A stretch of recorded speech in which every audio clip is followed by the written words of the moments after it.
Welcome to the Master Course, Mastering the Top 10 Business Opportunities for 2026. Let's begin with Module 1, Unlocking 2026, Your Entrepreneurial Blueprint. This module lays the foundation for exploring business opportunities, introducing the analytical methodology used to identify the most promising ventures for beginners in 2026. Lesson 1.1. Understanding the current business landscape. First, let's set the context for this lesson. Imagine trying to navigate a new city using a map that's 5 years old. You'd likely end up on streets that no longer exist or miss out on the best new spots. The business world is the same. Many aspiring entrepreneurs follow outdated maps, business models that were popular years ago, and wonder why they struggle. This lesson gives you the 2026 map. By the end of this lesson, your learning objective is to be able to identify key market trends and common pitfalls for aspiring entrepreneurs to effectively position themselves. We will discuss the life cycle of business trends, define what a saturated market is, and establish why focusing on current, real-world opportunities is the most critical first step to success. Now for the core content of our lesson. Most online business models follow a distinct pattern, a life cycle. First, there is innovation, where a new idea or technology emerges. Early adopters have a huge advantage. Second, there is growth. The model is proven to work, more people jump in, and lots of gurus start selling courses on it. Third comes saturation. The market is flooded with competitors doing the exact same thing. It becomes incredibly difficult for a beginner to stand out or make a profit. Finally, there is decline or evolution, where the old model fades away or evolves into something new. A saturated market is your enemy as a beginner. This is the key pitfall. You face high competition, fighting against thousands of others for the same customers. You are forced into low profit margins because you have to lower your prices to compete. And you face high advertising costs because getting noticed is expensive when everyone is bidding for the same ad space. This is why you need a now mindset. Your goal is to find opportunities that are in the innovation or growth phase, not the saturation phase. This means looking for business models that leverage new technologies like AI, solve new problems, or cater to new customer behaviors. Now it's time for an interactive activity. I want you to reflect on saturated businesses you have heard a lot about. For example, dropshipping generic products, writing basic ebooks, or running a simple social media marketing agency. Take a moment to list 3 of them. For each one, write one sentence explaining why it might be a less relevant or much harder opportunity for a beginner today. And finally, your assessment to lock in the knowledge. Here is your prompt. Describe in a few sentences why it's crucial to seek real opportunities that work now rather than following outdated models. The ideal solution to this prompt is, it is crucial to seek opportunities that work now because outdated models are often saturated with competition, leading to low profit margins and high advertising costs. Focusing on current trends allows a new entrepreneur to enter a less crowded market, solve a relevant problem, and have a realistic chance of success and profitability. Now, let's work through a practical example to make this crystal clear. Your friend Alex is excited to start an online business. He plans to start a drop-shipping store selling generic phone cases from AliExpress, a model that was very popular in 2017. Based on this lesson, what specific pitfall is Alex facing? The solution is that Alex is facing the pitfall of a saturated market. The generic phone case dropshipping model is extremely competitive, with thousands of identical stores. He will likely struggle with very high advertising costs to get noticed and will have to compete on price, resulting in minimal profit margins. Lesson 1.2. The Opportunity Evaluation Framework. Let's set the context. You wouldn't buy a car without a checklist, checking the engine, mileage, price, and safety rating. Yet many people jump into a business idea based on emotion alone. This lesson provides you with the essential pre-purchase inspection checklist for any business opportunity, ensuring you evaluate each one logically, not just emotionally. Your learning objective is to explain the 4 fundamental criteria used to evaluate each business idea: difficulty, starting capital, 1-year potential, and concrete examples.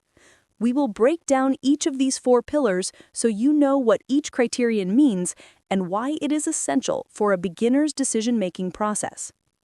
Here is the core content. Criterion 1 is difficulty.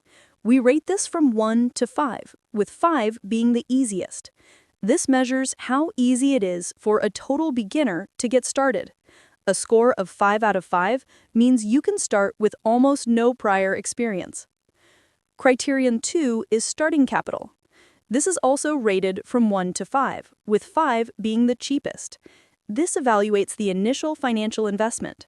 A score of 5 out of 5 means you can start with virtually no money, typically under $100.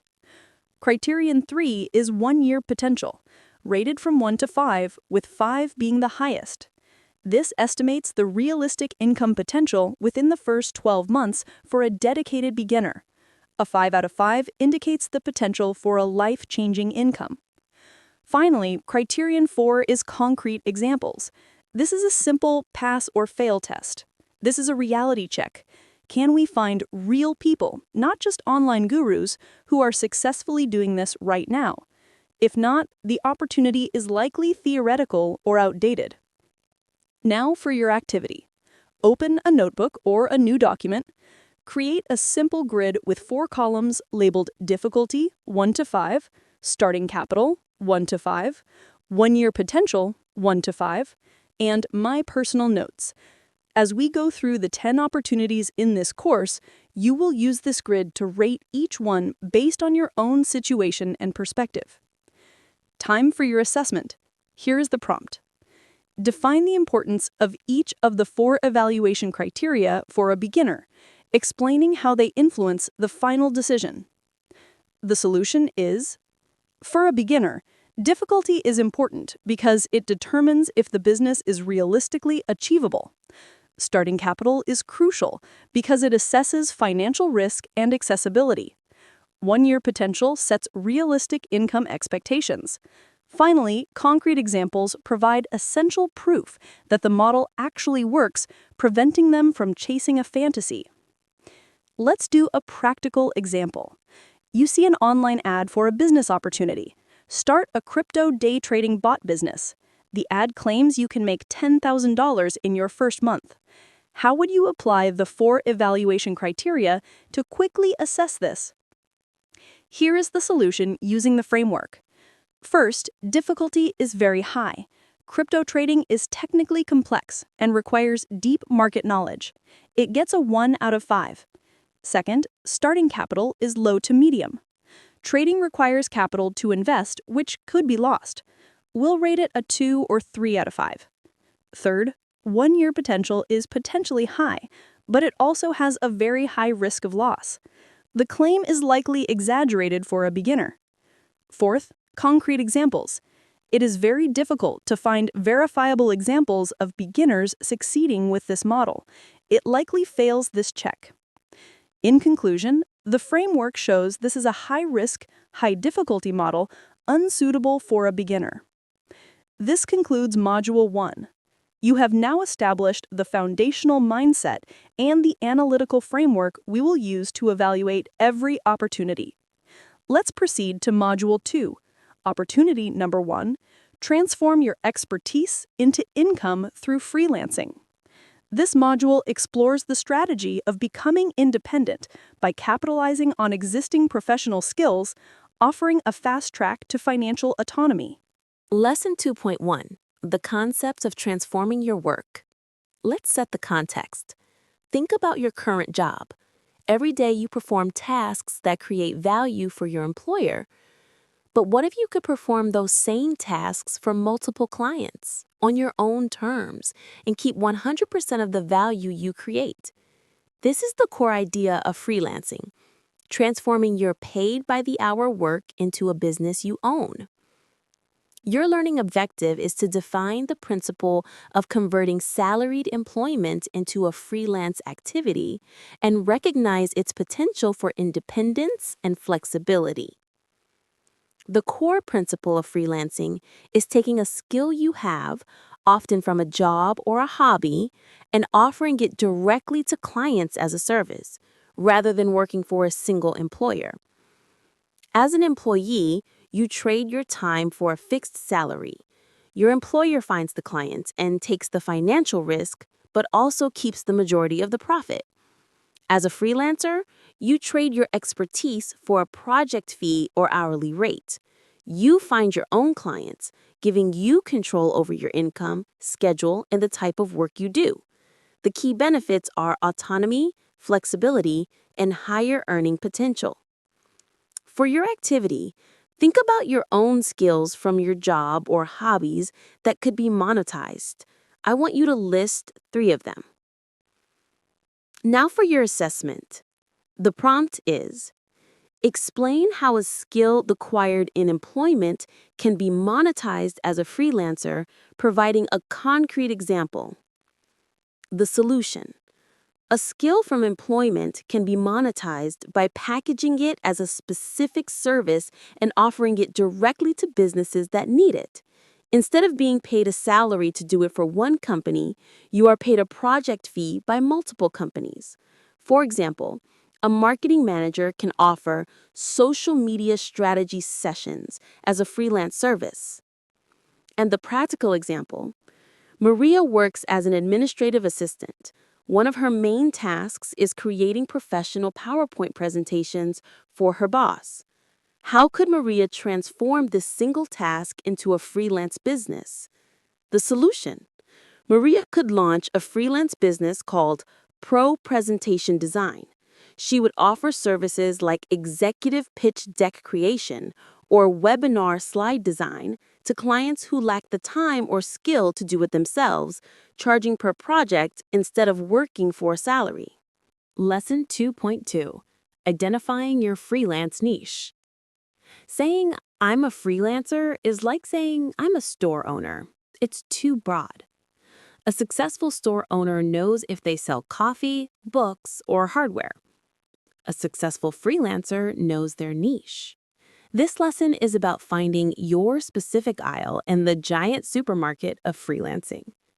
Your learning objective is to apply a method to identify freelance opportunities based on your current skills and market needs. A niche is a specialized segment of the market. Instead of being a writer, you become a technical writer for SaaS companies. Niching down gives you less competition, expert status, higher pay, and easier marketing. To brainstorm your niche, start with your job title, break it into tasks, and then turn those tasks into services. For your activity, go to ChatGPT or a similar AI. Use the following prompt. My current job is your job title. What are 5 specific freelance services I could offer based on the skills from this job? For each service, suggest a specific niche or type of client that would need it. And your assessment. The prompt is, propose 2 to 3 professions that can be pursued as a freelancer, justifying their relevance to your skills and market demand. The solution? A graphic designer could become a freelancer specializing in logo design for local restaurants, leveraging their creative skills for a market that constantly needs branding.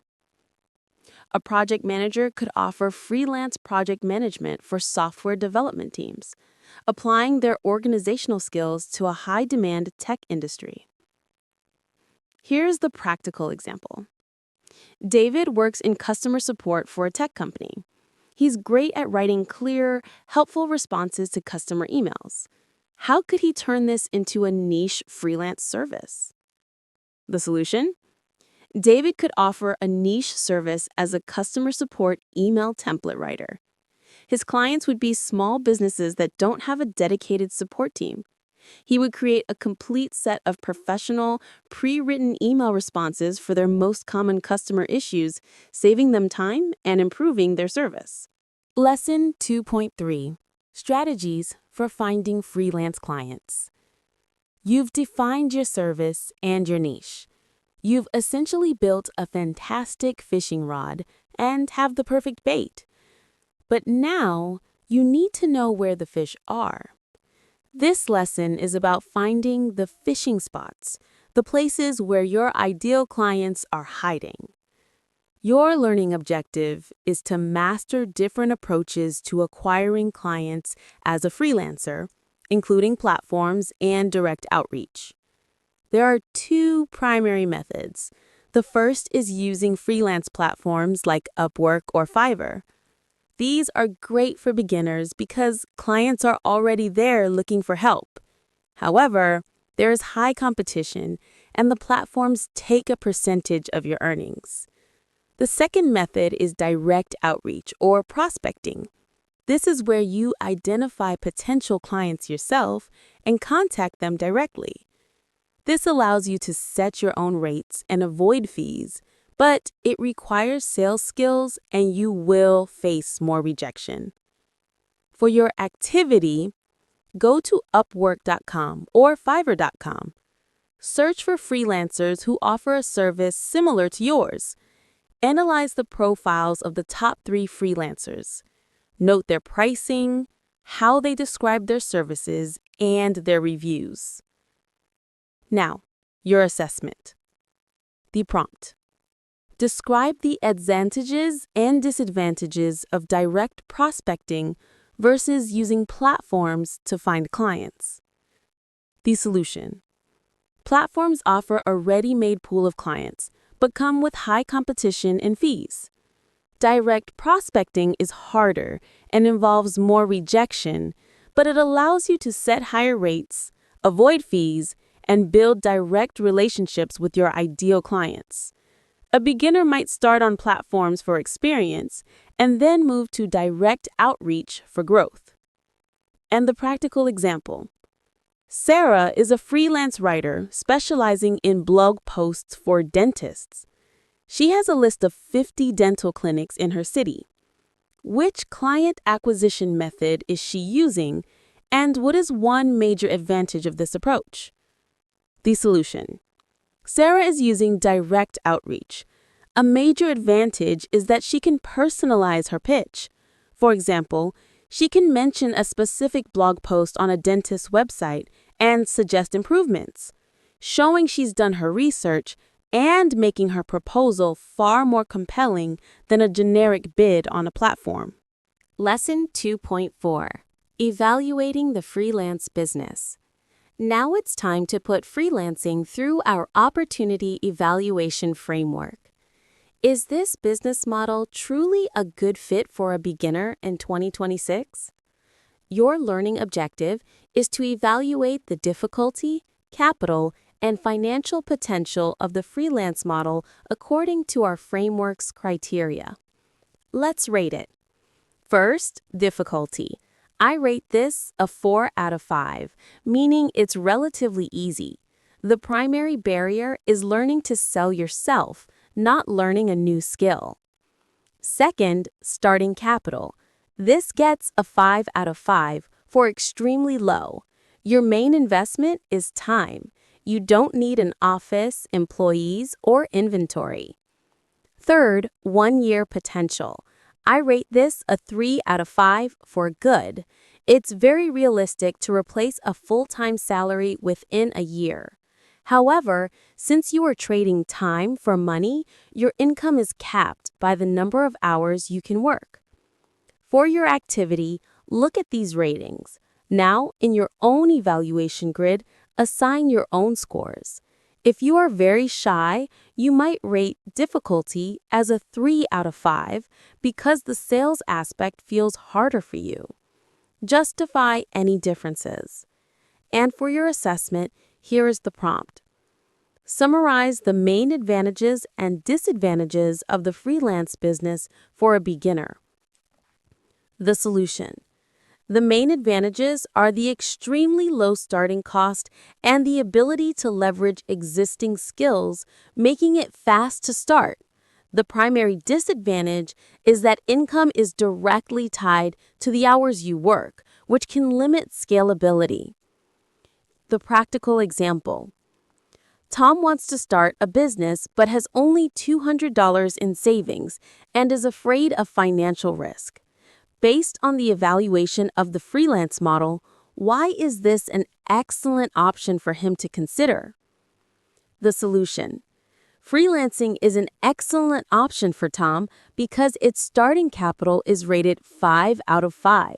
He can start with his existing computer and skills without needing his savings, which removes the financial risk that is holding him back. This concludes Module 2. You now have a complete understanding of the freelancing model. Let's proceed to Module 3, Opportunity Number 2. The AI Automation Agency.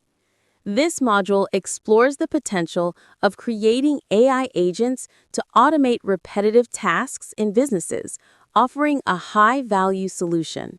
Lesson 3.1. Introduction to AI Agents and Automation.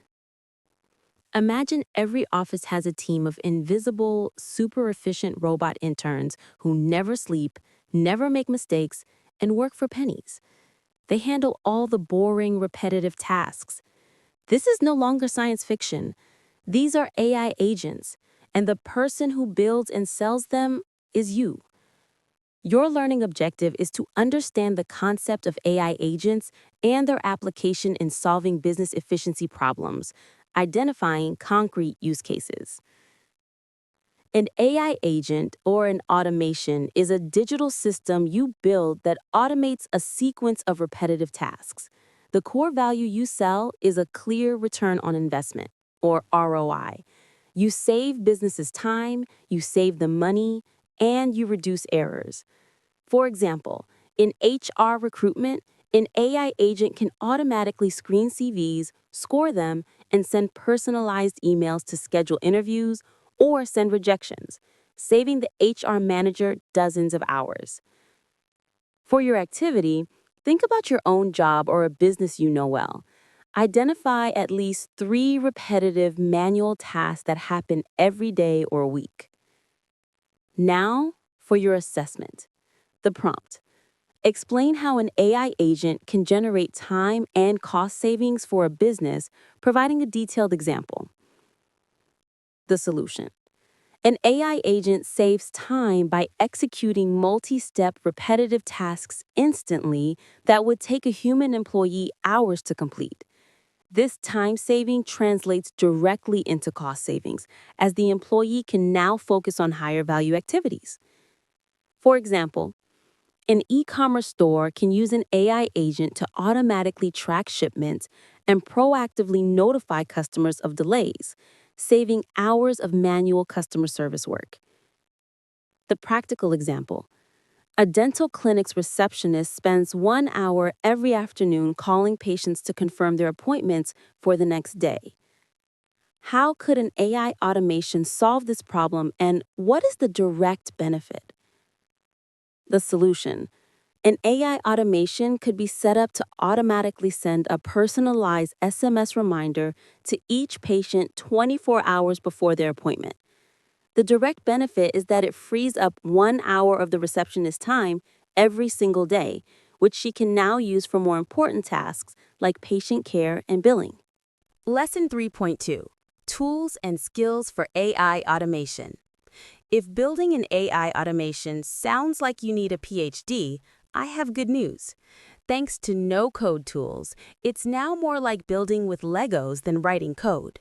You don't need to manufacture the bricks. You just need to know how to stack them together. Your learning objective is to identify no-code tools that allow for the creation of AI automations without programming skills and understand their functionality. No-code platforms are visual software development environments. Instead of writing code, you drag and drop pre-built blocks and connect them to create workflows. Key tools include Make.com, which is highly powerful and visual, and Zapier.com, which is extremely user-friendly.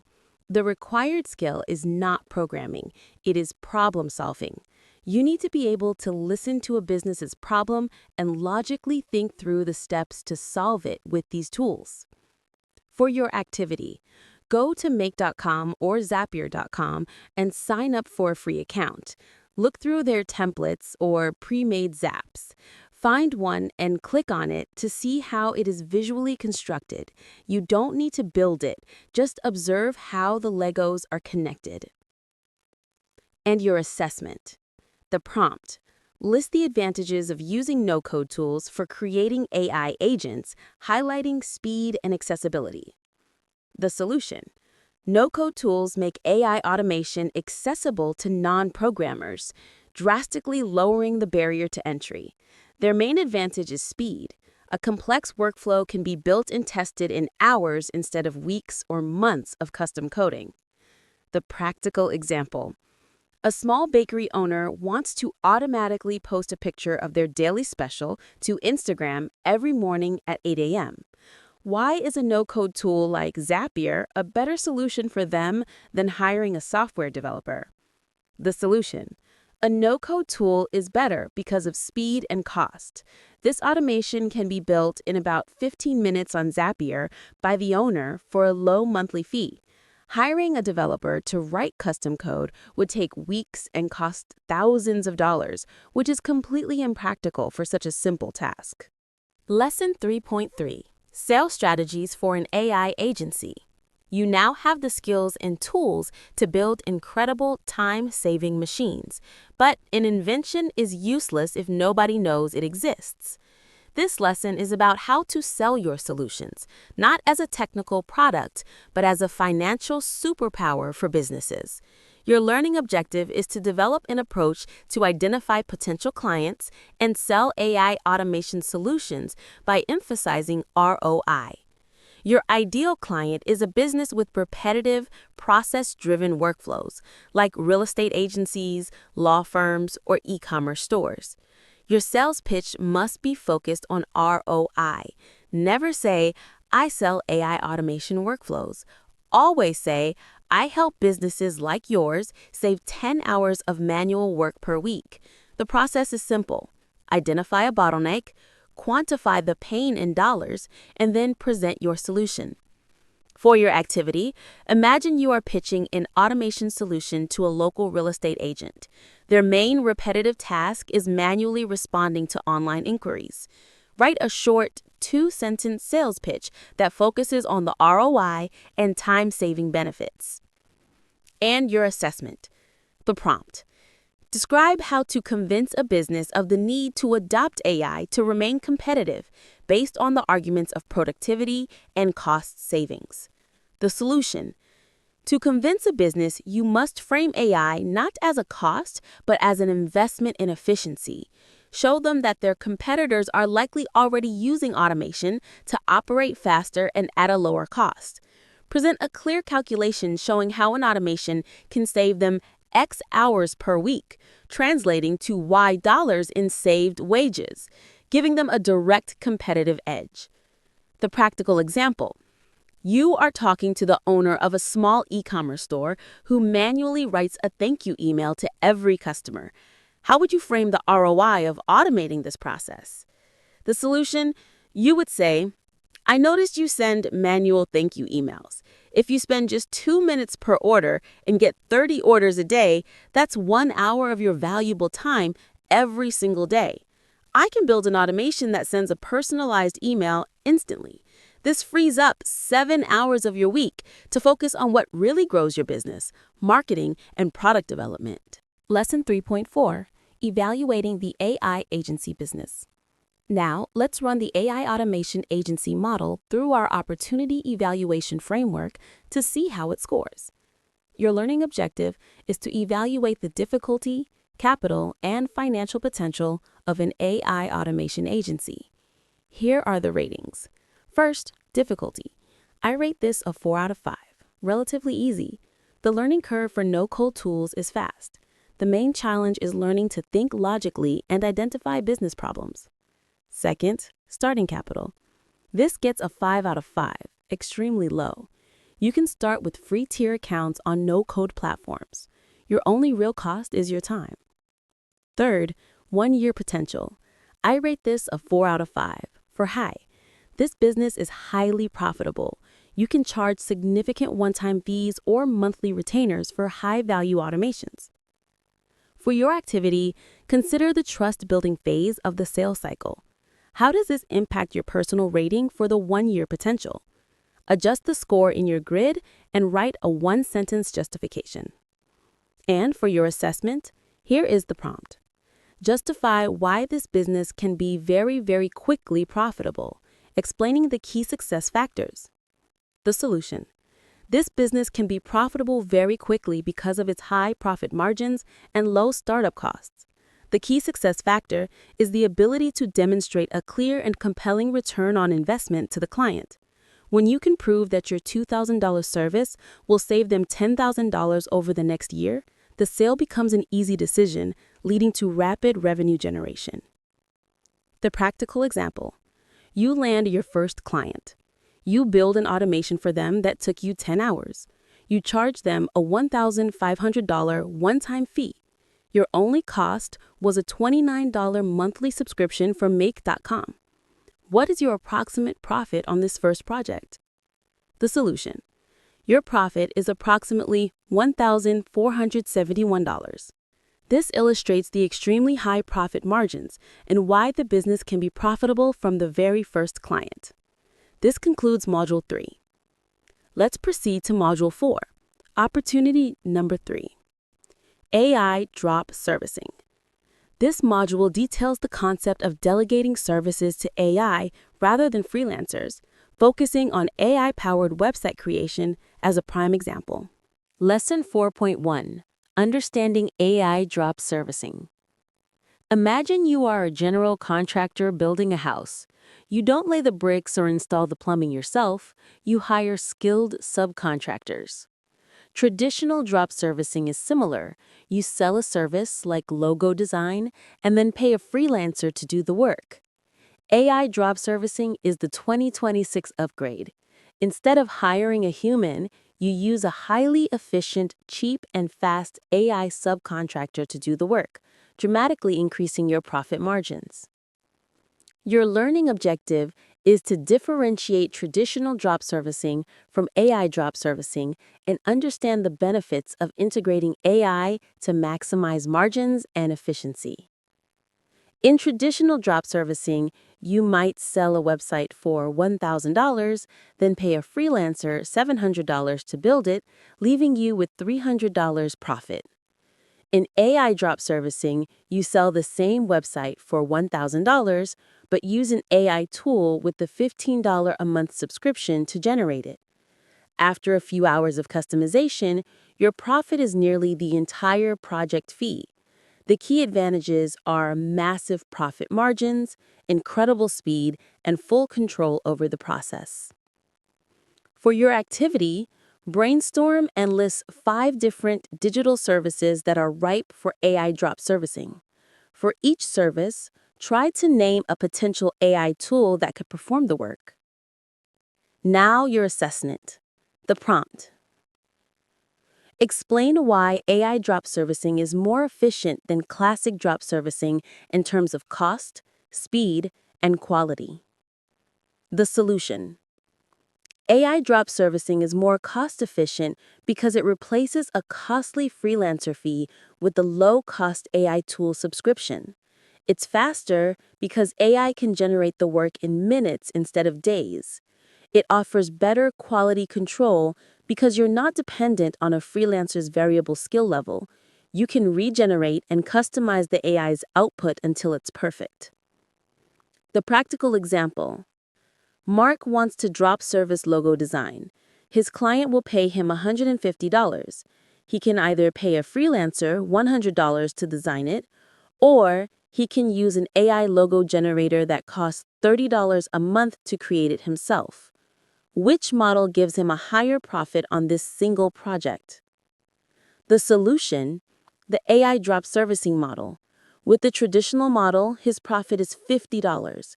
With the AI model, even if you count the entire month subscription, his profit is $120. This shows the dramatic impact on per-project profitability. Lesson 4.2. Case Study, Website Creation with AI. A decade ago, building a website required thousands of dollars. Today, you can generate a professional, customized website for a client before you've even finished your morning coffee.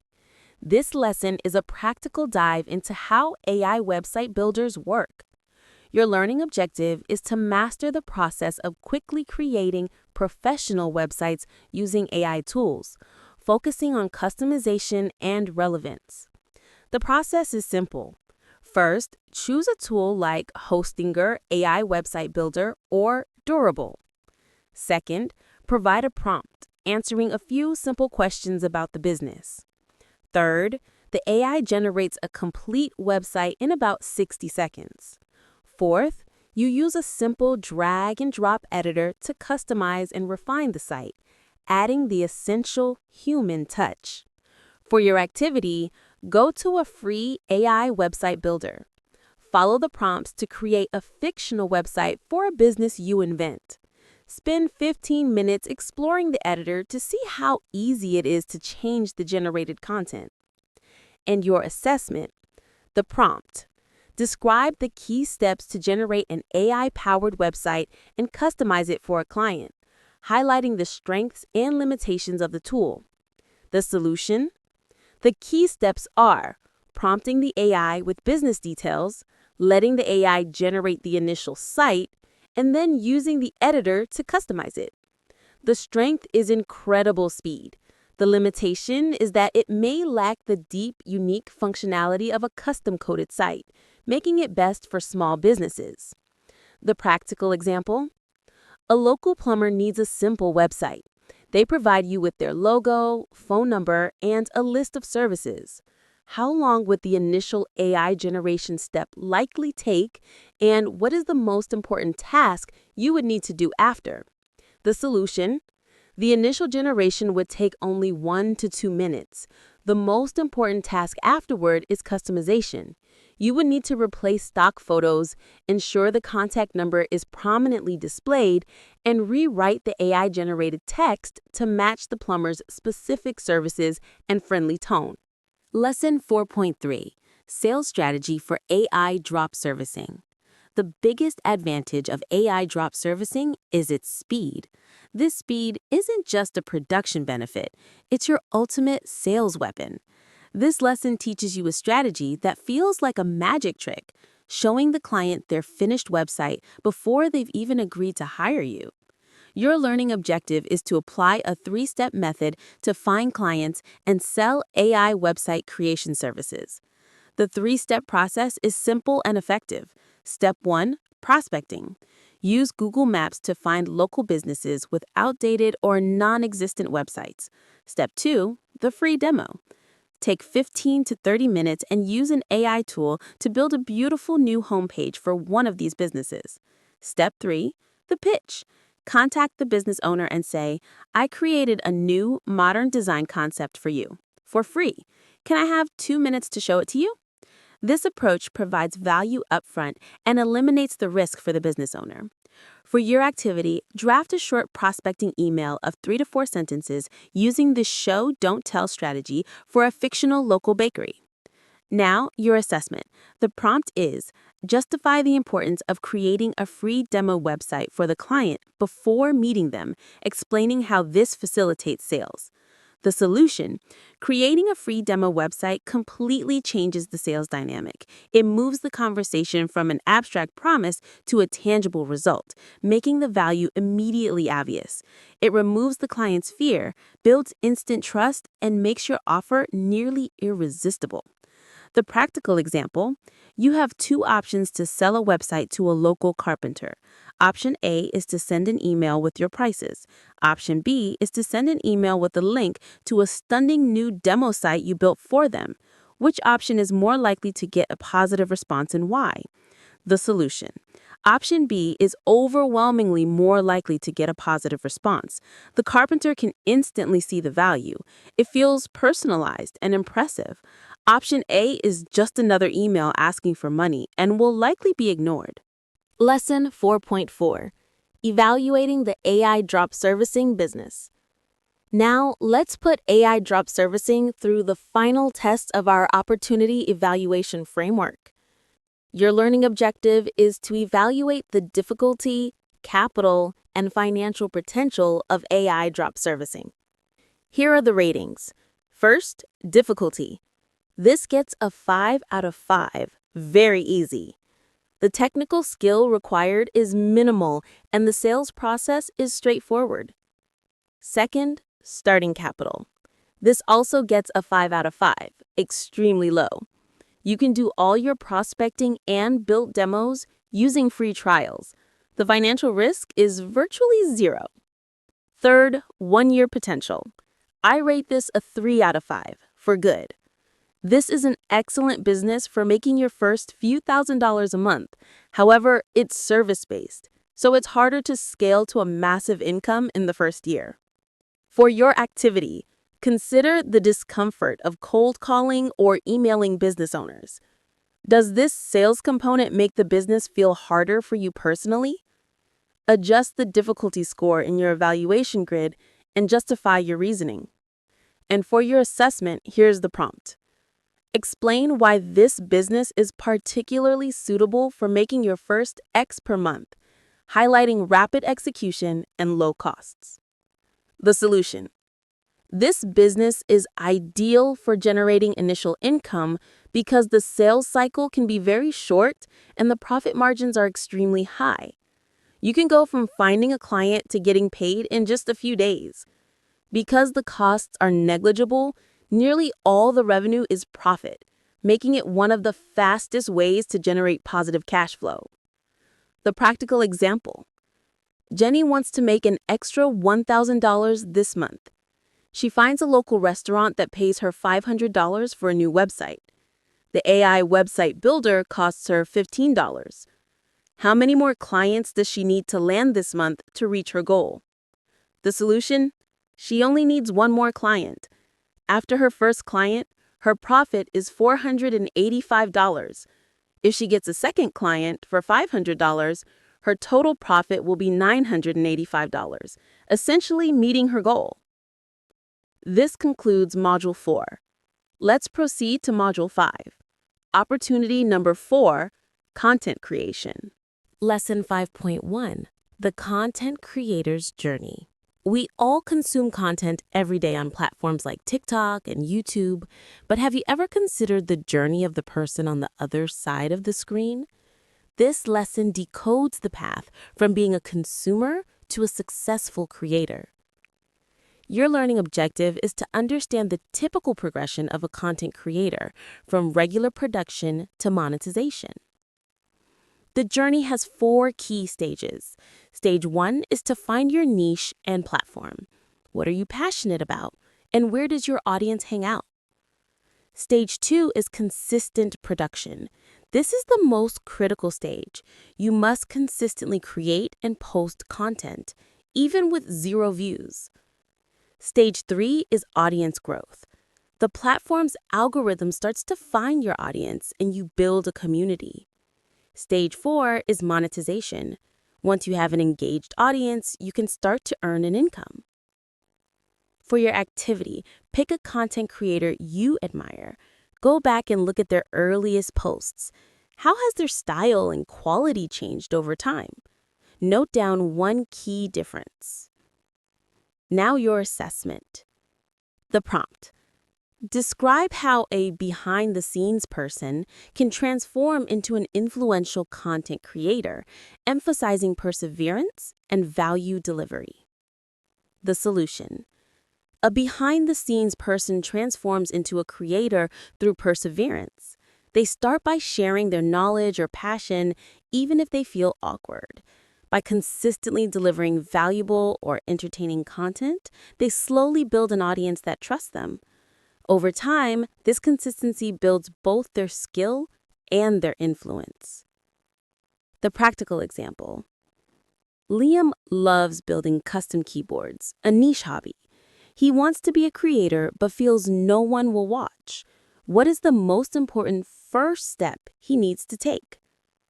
The solution. The most important first step for Liam is consistent production. He needs to start making and posting videos about his hobby without worrying about views. This consistency is the only way the algorithm will find his niche audience and the only way he will build the confidence to grow. Lesson 5.2: Short-form content and long-form content strategies. Think of content platforms like different types of conversations. TikTok and Reels are like quick, witty remarks. YouTube is like a deep, engaging dinner conversation. You can't use the same script for both. Your learning objective is to distinguish strategies for short-form content and long-form content and their specific monetization methods. Short-form content, under 60 seconds, is about grabbing attention instantly with a strong hook. It is monetized through brand deals and affiliate links. Long-form content, over 8 minutes, is about building a deep connection and trust. It is monetized through YouTube AdSense, selling your own digital products, and high-ticket sponsorships. For your activity, take a niche you're interested in. Brainstorm one short-form video idea and one long-form video idea. Note how the goal and content change for each format. And your assessment. The prompt. Explain how platform views can translate into partnership and monetization opportunities, detailing the role of engagement. The solution. High views signal to brands that you have an audience's attention. Brands will pay to rent that attention through sponsorships. However, high engagement, like comments and shares, is often more important, as it proves your audience is loyal and trusts your recommendations, making them more likely to purchase a sponsored product. The practical example. Creator A has 1 million views on a viral video, but low comments. Creator B has 100,000 views, but thousands of engaged comments. Which creator is likely more attractive to a brand selling a niche product? The solution. Creator B is likely more attractive. Their high engagement shows they have built a community that trusts them. A brand knows that a recommendation from Creator B will be seen as a genuine endorsement, leading to better sales conversions. Lesson 5.3: Monetization and the creator ecosystem. Many people think creators only make money from ads. In reality, successful creators build a diverse ecosystem of revenue streams. This lesson opens the playbook to the various ways creators get paid. Your learning objective is to identify different revenue streams for a content creator and how to diversify them. There are 4 major models. First, advertising revenue, like YouTube AdSense. It's passive, but you need huge views. Second, sponsorships or brand deals, where a brand pays you a flat fee. This can be very lucrative. Third, affiliate marketing, where you earn a commission for sales made through your special link. And fourth, the holy grail, selling your own products or services, like digital courses, merchandise, or coaching. This has the highest profit margins and gives you full control. For your activity, find a creator you follow who sells their own products. Go to their website. What are they selling? Analyze how their free content naturally leads into their paid product. Now, your assessment. The prompt. List at least 3 ways for a content creator to generate income, explaining the pros and cons of each. The solution. First, sponsorships. The pro is high earning potential per deal. The con is that income can be inconsistent. Second, affiliate marketing. The pro is it's easy to start. The con is you only earn a small percentage. Third, selling own digital products. The pro is the highest profit margins. The con is it requires significant effort to create and market. The practical example. A popular YouTuber who teaches baking has 500,000 subscribers. They want to increase their income. Suggest one specific product they could create and sell. The solution. They could create and sell a digital recipe ebook titled The Ultimate Sourdough Guide. This is a perfect fit because their audience already trusts their expertise. It's a high profit margin product that directly serves their niche. Lesson 5.4: Evaluating the content creation business. Now let's run the content creation model through our objective evaluation framework.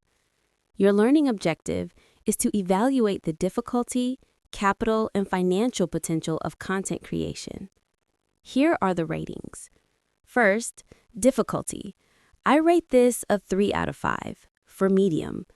The technical skills are easy, but the soft skills of being creative, consistent, and mentally tough are hard. Second, starting capital. This gets a 5 out of 5, extremely low. You can start with the smartphone you already own. Third, 1 year potential. I rate this a 2 out of 5, low to medium. The path to monetization is not guaranteed and often takes longer than a year. This is a long-term game. For your activity, honestly assess yourself. On a scale of 1 to 10, how comfortable are you with posting a video of yourself online every day for the next 3 months, even if only 10 people see it? And for your assessment, here is the prompt. Justify why this business isn't the most interesting if one doesn't want to be known, highlighting the central role of personality and exposure. The solution. This business is uninteresting for someone who wants privacy because the core asset is a personal brand. Success is directly tied to the audience's connection with the creator's personality. To grow, you must actively seek exposure. The practical example. Sarah is an expert accountant who is very introverted and hates being on camera. Should she start a TikTok channel giving accounting tips or a freelance accounting business? Why?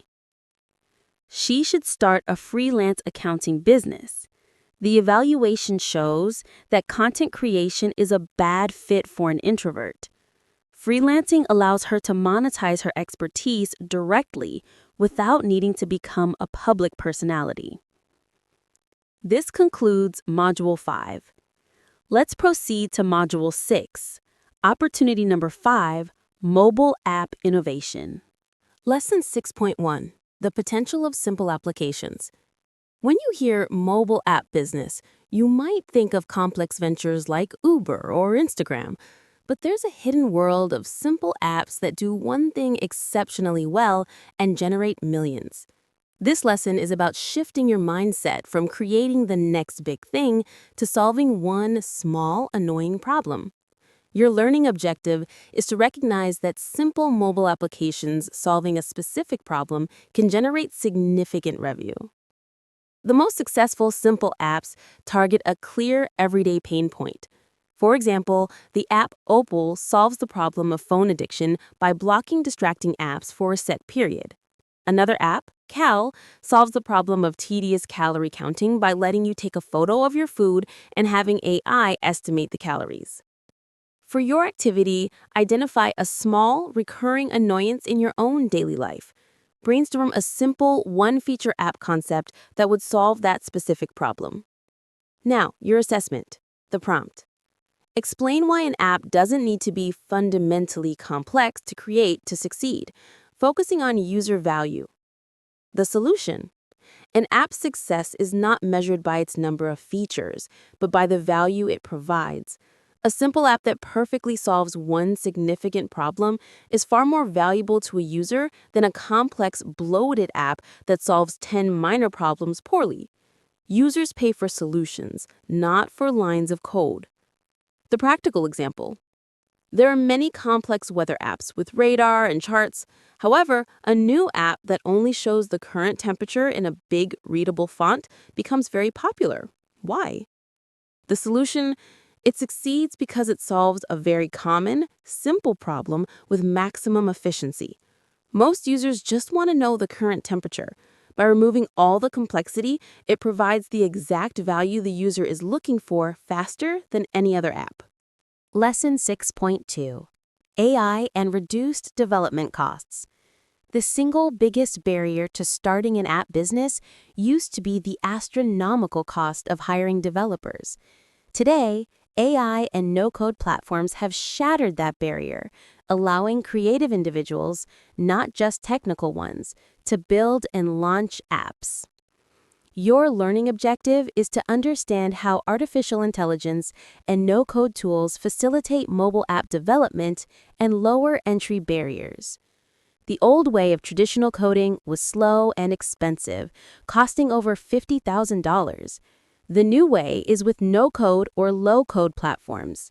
These are visual development platforms where you build an app by dragging and dropping elements. Key tools include Adalo for simple native apps and Bubble.io for more complex web apps. AI is now being integrated into these platforms, allowing you to describe a feature in plain English and have the platform generate the logic for you. For your activity, go to adalo.com or Bubble.io. Watch the main 2-minute introductory video on their homepage to visually grasp how a user can build a real app without writing traditional code. And your assessment. The prompt: describe how AI and no-code platforms are changing the app development paradigm, making it more accessible to non-developers. The solution? No-code platforms change the paradigm by abstracting away the complexity of code into visual interfaces.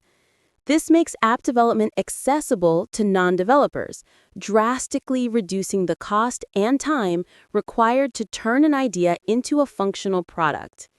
AI further accelerates this by automating parts of the building process. The practical example? Lisa has an idea for a simple community app for local gardeners to trade seeds. 5 years ago, what would have been her biggest obstacle? With today's tools, what is her new primary challenge? The solution? 5 years ago, her biggest obstacle would have been the cost of development. Today, using a tool like Adalo, she can build it herself. Her new primary challenge is no longer development, but marketing and user acquisition, getting local gardeners to actually download and use her app. Lesson 6.3: Marketing Strategies for Mobile Apps. Building the app is now the easy part. With millions of apps in the App Store, the new challenge is getting noticed. This lesson covers the modern playbook for getting your app in front of the right people. Your learning objective is to identify effective marketing channels for promoting a new mobile app. There are 3 key pillars of modern app marketing. First, App Store Optimization, or ASO. This is SEO for the App Store, optimizing your app's name, description, and keywords to rank higher in search results. Second, paid advertising. Platforms like TikTok and Instagram are powerful for running short, engaging video ads that clearly show the problem your app solves. Third, micro-influencer marketing. This is often the most effective strategy. You identify smaller content creators whose audience perfectly matches your target user and pay them a small fee to genuinely review your app in their content. For your activity, imagine you've created a simple app that helps people learn guitar chords. Brainstorm one specific micro-influencer you could partner with and one specific ad targeting you could use on Instagram. Now, your assessment. The prompt: list the major challenges of mobile app marketing and propose a solution for each. The solution. The first challenge is discovery, or being found. The solution is implementing strong App Store optimization. The second challenge is trust, or getting people to download. The solution is using micro-influencer marketing to get authentic social proof. The third challenge is cost, or acquiring users affordably. The solution is to start with small, highly targeted ad budgets to find a profitable strategy. The practical example. Your new meditation app is live, but no one is finding it. What is the very first marketing activity you should focus on, and why? The solution. The very first activity should be App Store optimization. Before spending any money on ads, you need to ensure that people who are already searching the App Store for meditation app can find you. This is the foundation of free, sustainable user acquisition. Lesson 6.4: Evaluating the mobile app business. Now let's run the mobile app business through our evaluation framework to understand its unique risk and reward profile. Your learning objective is to evaluate the difficulty, capital, and financial potential of mobile app creation. Here are the ratings. 1. Difficulty. I rate this a 2 out of 5 for difficult. While no-code tools make the building easier, the marketing is very challenging. 2. Starting capital. This gets a 3 out of 5 for medium-high. The tools are affordable, but you will likely need a budget for marketing and advertising. 3. 1-year potential. This gets a 5 out of 5, very high. A successful app with a subscription model is infinitely scalable. The potential for explosive, life-changing income is higher here than in almost any other model. For your activity, consider the high-risk, high-reward nature of this business. Does this align with your personal risk tolerance? Would you rather have a business with a 90% chance of making $5,000 a month or one with a 10% chance of making $50,000 a month? And for your assessment, here is the prompt. Justify why this business can explode with the right app and good marketing, emphasizing the importance of scalability. The solution. This business can explode because of its near-infinite scalability and recurring revenue model. Unlike a service business where you trade time for money, an app can be sold to 100 people or 1 million people with no additional production cost. Good marketing can create a viral loop, driving exponential growth. The practical example. You launch a simple subscription-based journaling app for $5 a month. In month 1, you get 100 users. In month 2, those users love the app and you get 200 new users. What is your monthly recurring revenue at the end of month 2? The solution. Your monthly recurring revenue at the end of month 2 is $1,500 because you have 300 total users, each paying $5 a month. This demonstrates how recurring revenue and user growth can quickly compound. This concludes Module 6. I will now generate the script for the remaining modules, starting with Module 7. Let's proceed to Module 7, Opportunity Number 6, Coaching and Training. Lesson 7.1, From Expertise to Coaching. Everyone is an expert at something. Maybe you're a fitness enthusiast, a skilled public speaker, or an amazing gardener. A coaching or training business is about packaging that expertise, which you likely take for granted, and selling it as a roadmap for someone who wants to achieve the same result. Your learning objective is to understand how specific expertise can be transformed into a coaching or training offering. To identify your expertise, ask yourself, what do friends always ask for my advice about? What have I successfully accomplished that others struggle with? There were 2 main models. The first is one-on-one coaching, which is high-touch, high-ticket, and personalized. The second is online training or courses, where you package your knowledge into a pre-recorded program. This is a one-to-many model that is more scalable. For your activity, list 3 things you are good at. For each one, brainstorm a potential high-ticket one-on-one coaching offer and a lower-ticket online course idea. Now, your assessment. The prompt. Explain the difference between individual coaching and creating an online training program, detailing the advantages of each format. The solution. Individual coaching is a high-touch, high-ticket service providing personalized guidance. Its advantage is high revenue per client. An online training program is a one-to-many product, selling the same pre-recorded content to many students. Its advantage is scalability and the potential for passive income. The practical example. Anna is an expert in job interview preparation. She coaches 2 clients one-on-one for $1,000 each. She also has a video course she sells for $100. If she enrolls 20 students in her course this month, which model generated more revenue? The solution. Both models generated the exact same revenue this month. $2,000. This illustrates how a scalable product can match the revenue of a high-ticket service with more volume. Lesson 7.2: Essential Skills for Trainers and Coaches. Being an expert in your topic is only half the battle. A brilliant mathematician isn't automatically a brilliant math teacher. To succeed as a coach, you need to be a versatile entrepreneur who can teach, market, and manage. Your learning objective is to identify the key skills needed to succeed in coaching and training.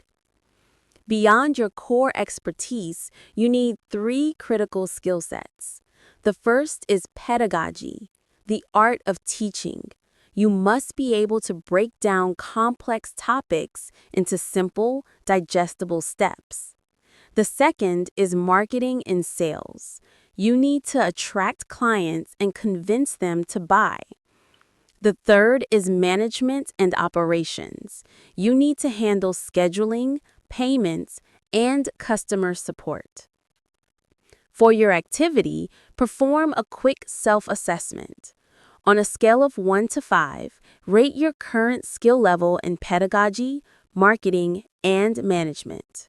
Identify your weakest area. And for your assessment, the prompt.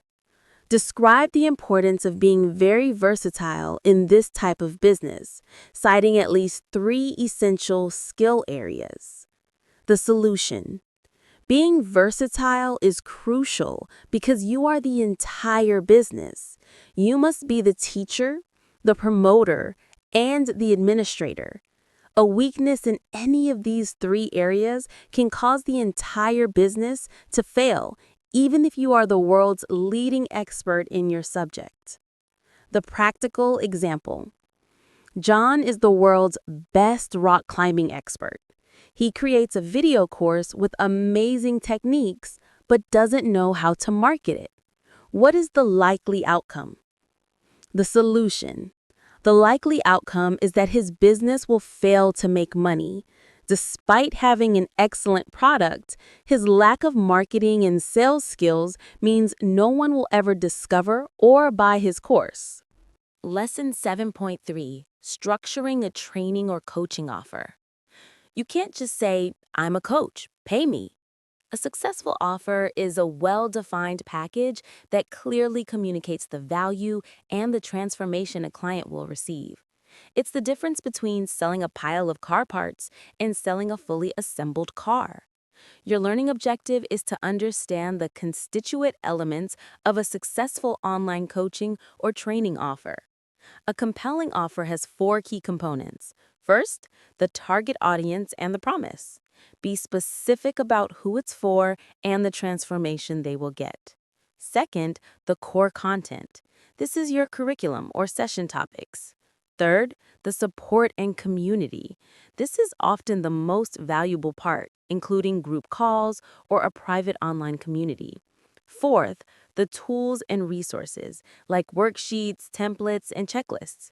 For your activity, using one of your expertise areas, outline a simple coaching offer. Define your target audience, your promise, one support element, and one resource you would provide. Now, your assessment.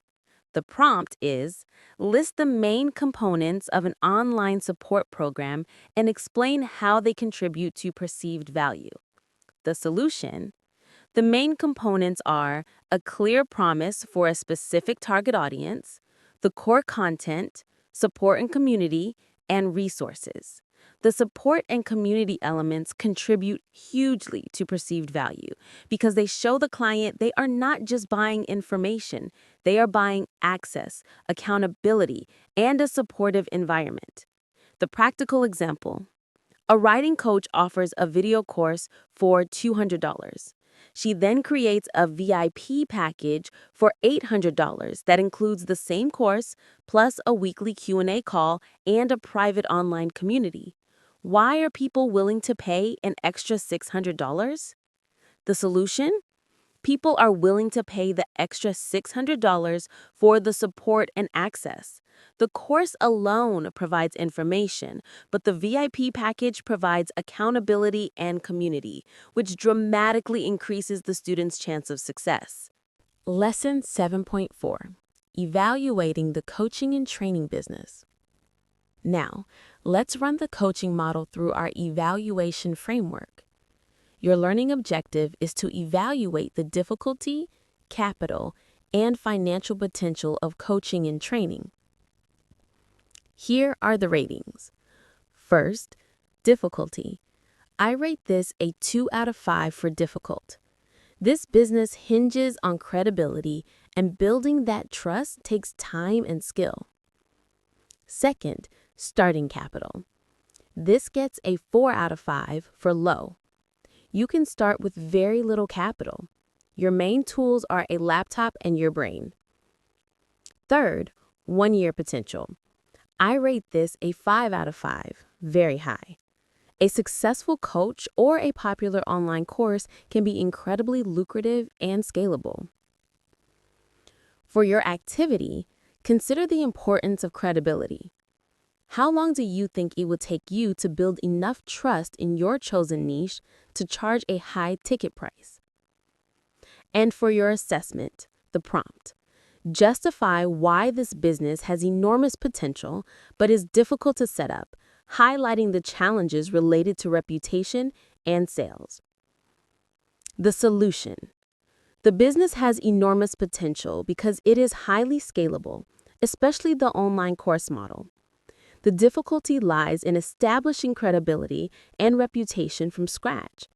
Without social proof or a strong personal brand, it is very hard to convince someone to pay a high price for your expertise, making the initial sales process a significant challenge.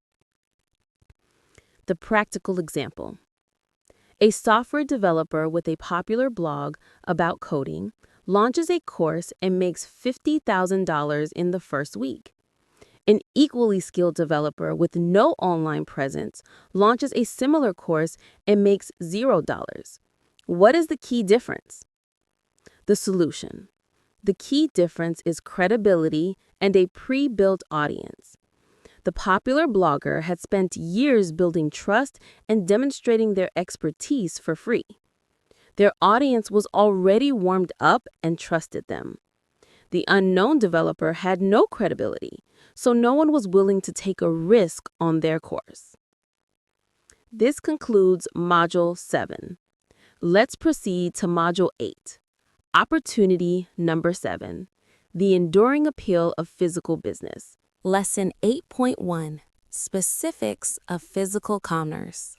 In a world obsessed with online business, we often forget the power of a real brick-and-mortar establishment. A physical business is not just a place to sell things, it's a community hub, an experience, and a tangible part of a neighborhood. Your learning objective is to understand the particularities and challenges of a physical business compared to online models. The power of a physical business lies in its location. High foot traffic can be a built-in marketing engine. You're not just selling a product. You are selling an atmosphere, an experience. However, the challenges are significant. High overhead costs for rent and staff, the need for inventory management, and a limited geographic reach.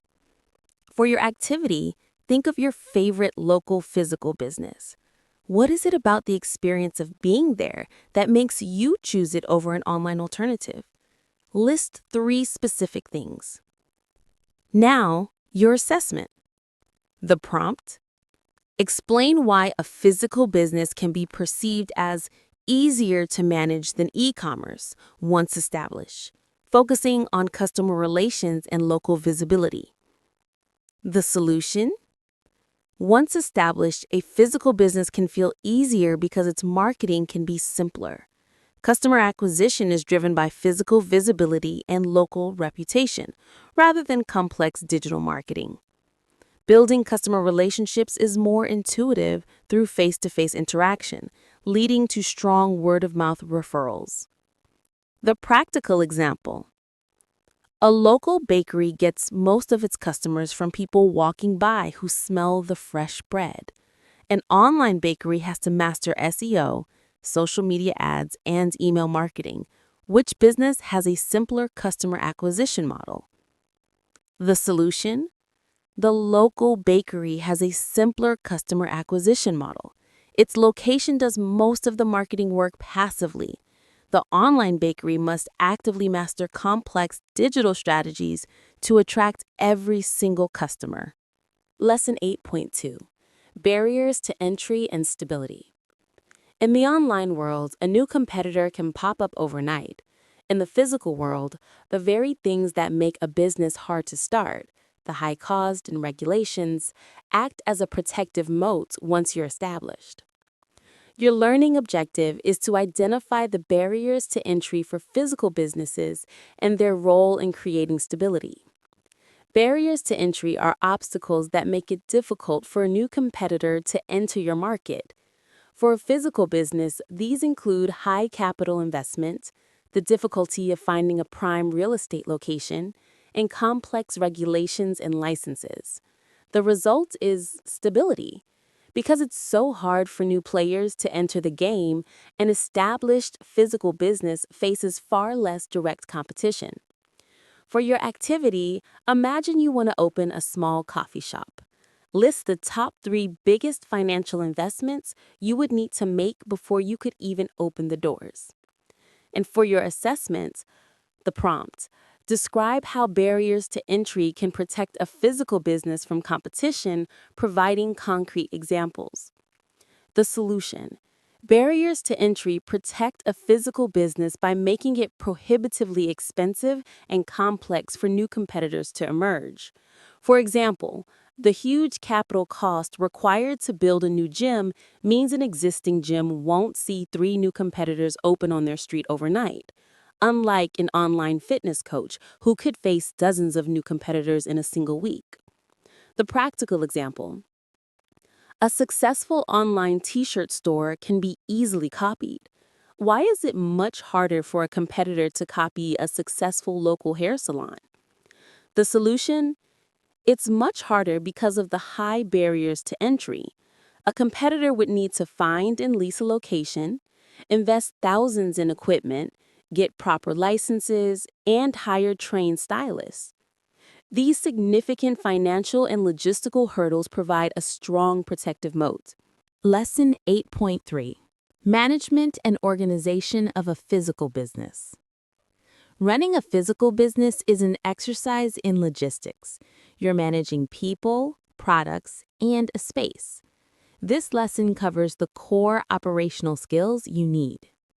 Your learning objective is to recognize the management and organizational skills necessary for a physical business. There are 3 key pillars of management. First, people management. You will likely need to hire, train, and manage employees, which includes scheduling, payroll, and culture.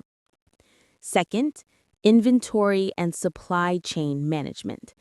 You need to order, receive, and store physical goods, balancing stock to avoid tying up capital or losing sales. Third, operations management. This is the day-to-day running of the space, including customer service, cleanliness, and maintenance.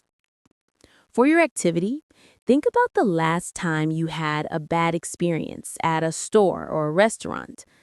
Was the problem related to people, inventory, or operations? Now, your assessment. The prompt. Explain why management is a crucial and potentially difficult aspect of a physical business, citing specific challenges. The solution? Management is crucial because a physical business has many moving, tangible parts. The difficulty lies in juggling these parts simultaneously, managing employee performance, forecasting demand for inventory, and ensuring a consistent customer experience every day. A failure in any one of these areas directly impacts revenue. The practical example. A restaurant owner is a brilliant chef, but they are terrible at creating staff schedules and often run out of key ingredients. Which two management pillars are they failing at, and how does this affect the business? The solution? They are failing at people management and inventory management. This creates a chaotic environment for the staff and disappoints customers who can't order their favorite dishes, leading to lost sales and a bad reputation, despite the great food. Lesson 8.4: Evaluating the physical business. Let's run this traditional model through our modern evaluation framework. Your learning objective is to evaluate the difficulty, capital, and financial potential of a physical business. Here are the ratings. First, difficulty. I rate this at 3 out of 5 for medium. The concepts are easy, but the logistical complexity is a significant challenge. Second, starting capital. This gets a 1 out of 5 for very high. This is the single biggest drawback and the most expensive business model to start. Third, 1-year potential. I rate this at 3 out of 5 for good. A successful physical business can generate a stable income, but its growth is limited by its physical size. For your activity, look at the starting capital rating of 1 out of 5. Does this single factor immediately disqualify this option for you personally, regardless of its other benefits? And for your assessment, the prompt. Justify why this business is not within everyone's reach due to the initial investment and associated risks. The solution. This business is not within everyone's reach primarily due to the starting capital barrier. It often requires tens or hundreds of thousands of dollars, which most people do not have. This high upfront investment also represents a significant financial risk. The practical example. Someone has $1,000 to start a business. Can they realistically start an AI drop servicing business? Can they realistically start a local cafe? The solution? They can realistically start the AI drop servicing business, as its startup costs are virtually zero. They cannot realistically start a local cafe, as $1,000 would not even cover the first month's rent deposit, let alone equipment and inventory. This concludes Module 8. Let's proceed to Module 9, Opportunity number 8, Modern E-commerce. Lesson 9.1: Beyond traditional dropshipping. When many people hear e-commerce, they think of the old dropshipping model of selling cheap, generic products from AliExpress. That model is saturated. Modern e-commerce is about building a real brand with a unique product that people love. This is about the evolution from being a reseller to being a brand owner. Your learning objective is to distinguish new e-commerce approaches from saturated models of the past, focusing on added value in authenticity. The old model of generic dropshipping is a race to the bottom on price with no customer loyalty. The new model is private label or brand building. You find a high-quality product from a manufacturer and have them put your own brand name and logo on it. You are the only one selling your brand. You add value through strong branding, high-quality products, and an excellent customer experience. For your activity, think of a simple product you use every day, like a water bottle. Brainstorm a brand name and a one-sentence description of what makes your brand's version special. Now, your assessment. The prompt. Explain how to clarify the different models of e-commerce. The solution. The clarification is to differentiate between being a reseller and a brand owner. A reseller just moves a generic product with no added value. A brand owner creates a unique asset by adding their own branding, quality control, and customer experience to a product, which is a more sustainable business. The practical example. 2 stores sell the exact same white t-shirt. Store A sells it as T-shirt model number 54. Store B sells it as the Origin Tee by their brand Ask It, with custom packaging and a story about minimalist design. Which store can charge a higher price and why?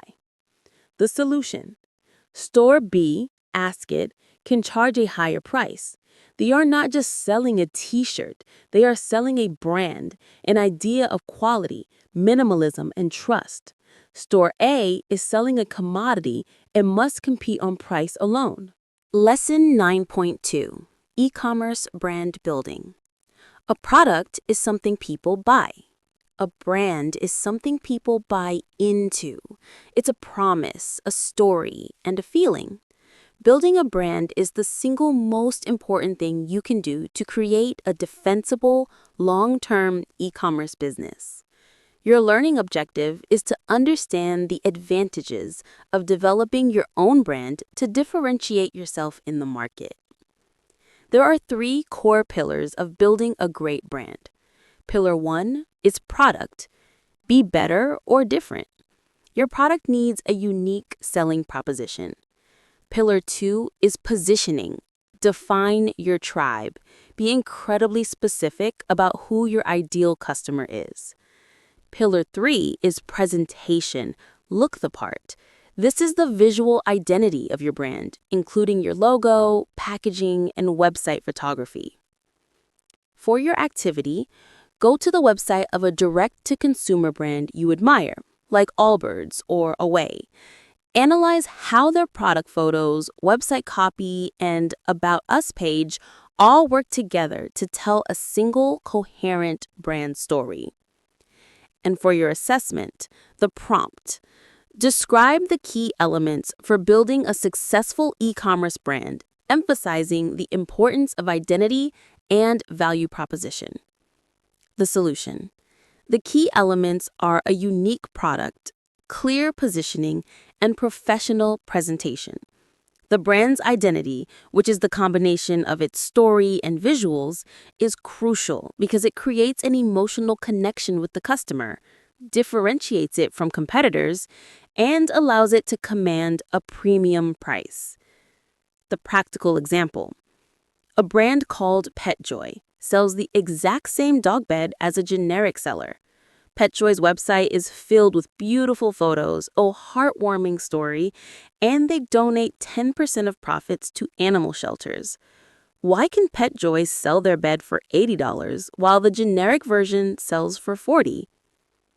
The solution. PetJoy can charge double because they have built a powerful brand identity and an emotional connection with their target audience.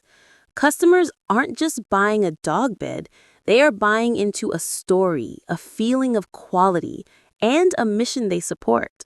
Lesson 9.3 TikTok Shop and Creator Content. The way we discover and buy products is changing.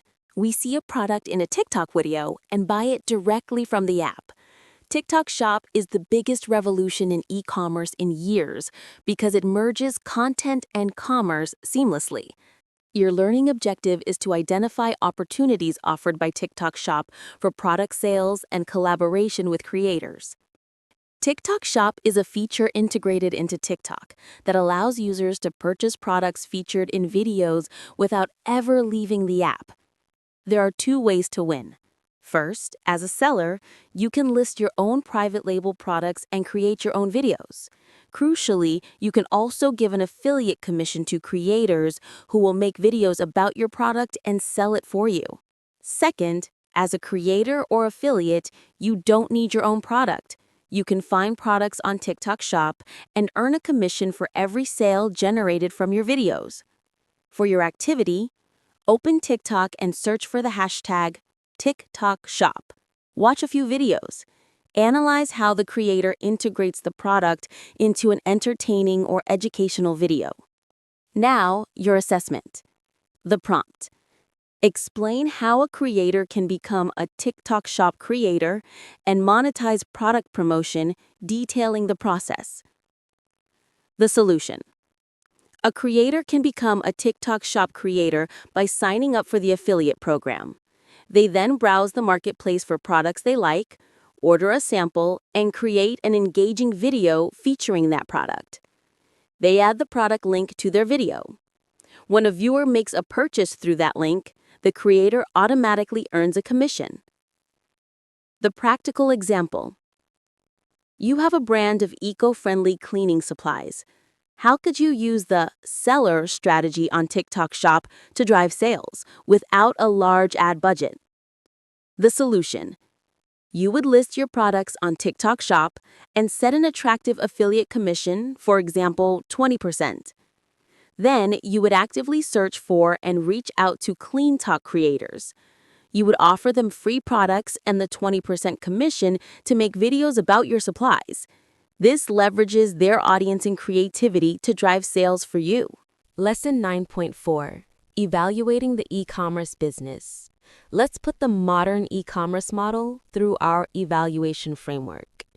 Your learning objective is to evaluate the difficulty, capital, and financial potential of the different facets of e-commerce. Here are the ratings. First, difficulty.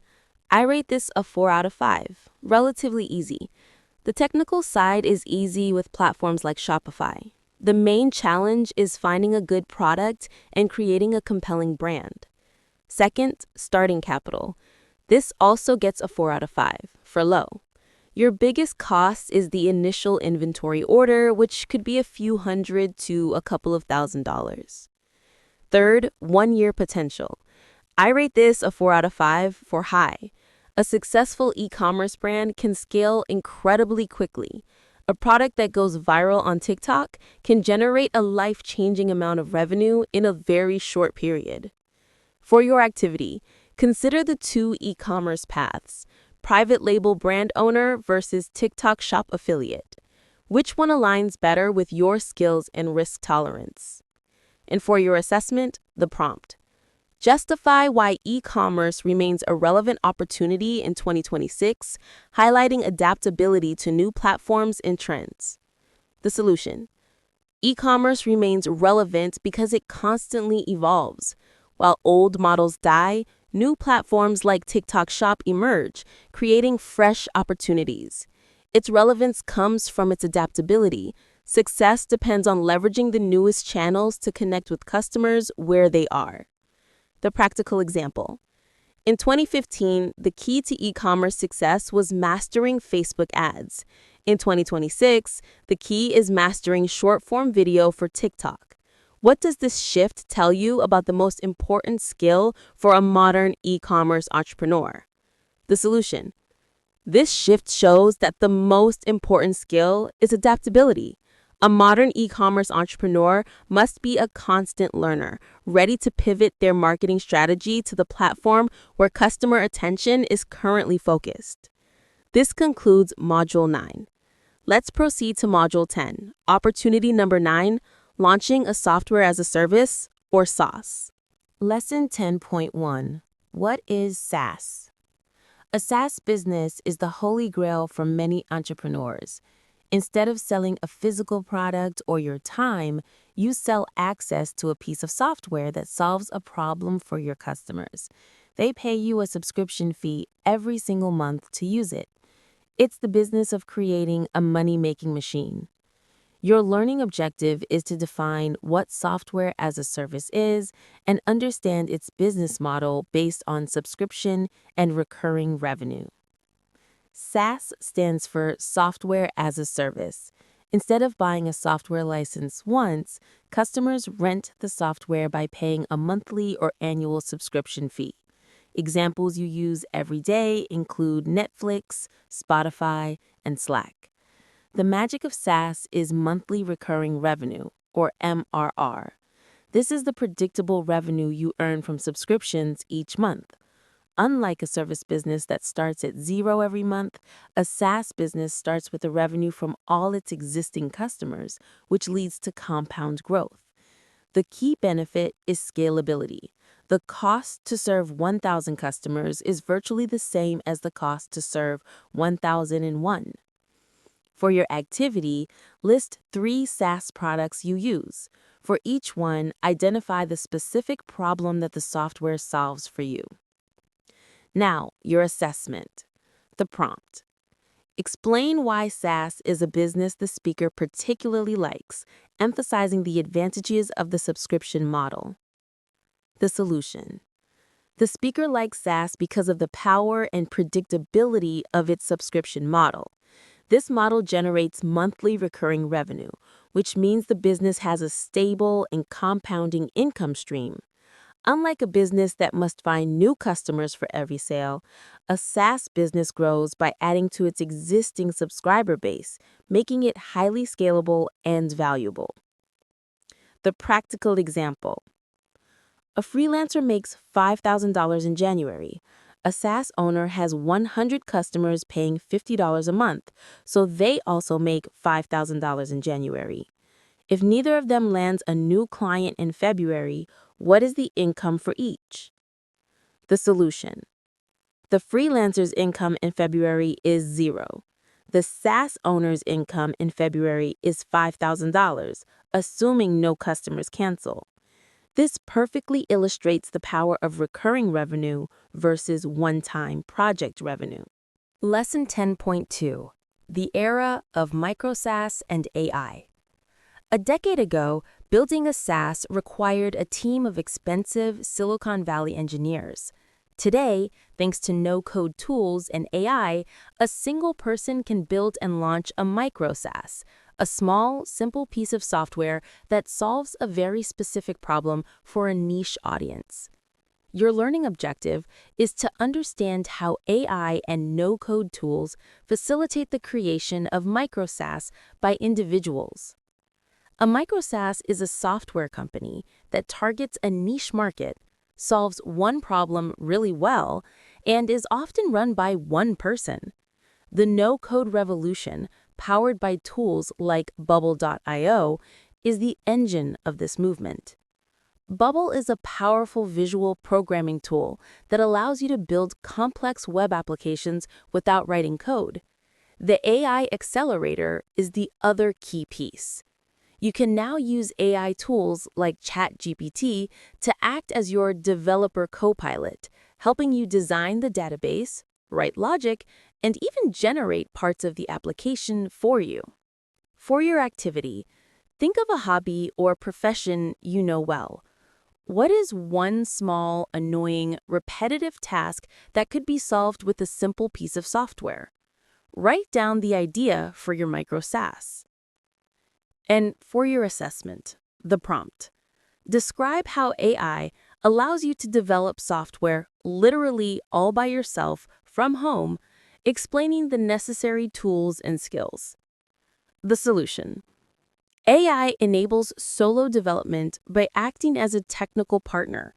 Using a no-code tool like Bubble.io as the foundation, an entrepreneur can use AI like ChatGPT to brainstorm features, design database logic, and even generate parts of the application for you. For the practical example, you are building a simple project management tool on Bubble and don't know the best way to design the database. How could you use AI to solve this? The solution. You would go to an AI like ChatGPT and prompt it.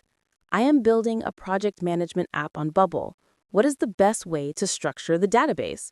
I need to have users, projects, and tasks.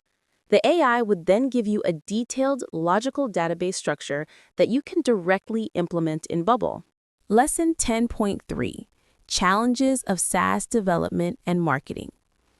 While no-code and AI have made building a SaaS more accessible, it's not easy. You're still creating a complex product that needs to be reliable and solve a real problem. This lesson covers the realistic challenges you'll face. Your learning objective is to identify the challenges related to development and marketing a SaaS and propose strategies to overcome them. The first challenge is product development complexity. Even with no code, building a bug-free application takes time and logical thinking. The solution is to start incredibly simple with a minimum viable product, or MVP. The second challenge is the need for some technical understanding. You need to learn how to think like a developer. The solution is to immerse yourself in the no-code community and learn the fundamentals. The third challenge is that SaaS marketing is different. You need to educate your customers. The solution is content marketing. Create blog posts, tutorials, and be active in online communities where your niche hangs out. For your activity, think of your micro SaaS idea. What is the absolute simplest version of that product you could possibly build? What is the one core feature it must have to be useful? This is your MVP. Now, your assessment. The prompt. Explain why collaboration with developers can be not necessarily easy and how to manage this relationship.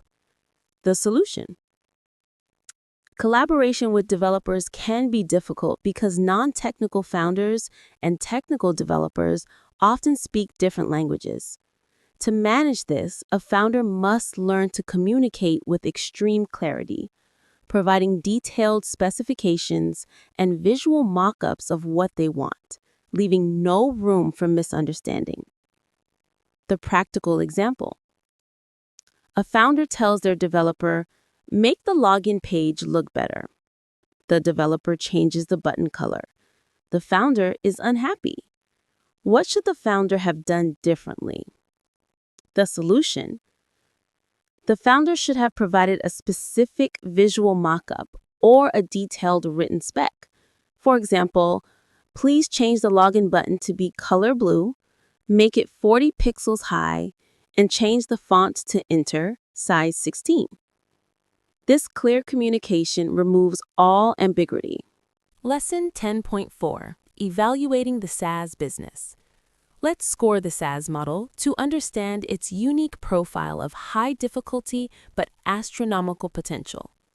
Your learning objective is to evaluate the difficulty, capital, and financial potential of SaaS. Here are the ratings. First, difficulty. I rate this a 2 out of 5 for difficult. Despite the new tools, it requires a significant time investment and a steep learning curve. The marketing is also complex. Second, starting capital. This also gets a 2 out of 5 for high. While cheaper than before, a subscription to a powerful tool like Bubble can be expensive, and you may need a financial runway to support yourself before the business generates income. Third, 1 year potential. This gets a 5 out of 5, extremely high. The potential is unmatched due to recurring revenue, scalability, and the high valuation multiples for which SaaS businesses can be sold. For your activity, consider the financial runway required. Could you afford to work on a project for 6 months with little to no income? This will determine if SaaS is a viable option for you right now. And for your assessment, the prompt. Justify why the potential of a SaaS is so high, almost 6 out of 5, based on scalability, recurrence, and valuation. The solution? The potential is exceptionally high because of a powerful trifecta. First, scalability allows for exponential growth with low marginal costs. Second, recurring revenue creates a stable, compounding income stream. Third, high valuation means the business itself becomes an incredibly valuable asset that can be sold for a life-changing amount of money. The practical example. A service business makes $200,000 in profit per year. A SaaS business makes the same. If both owners sell their business, which one will get a much higher price and why? The solution. The SaaS business will get a much higher price.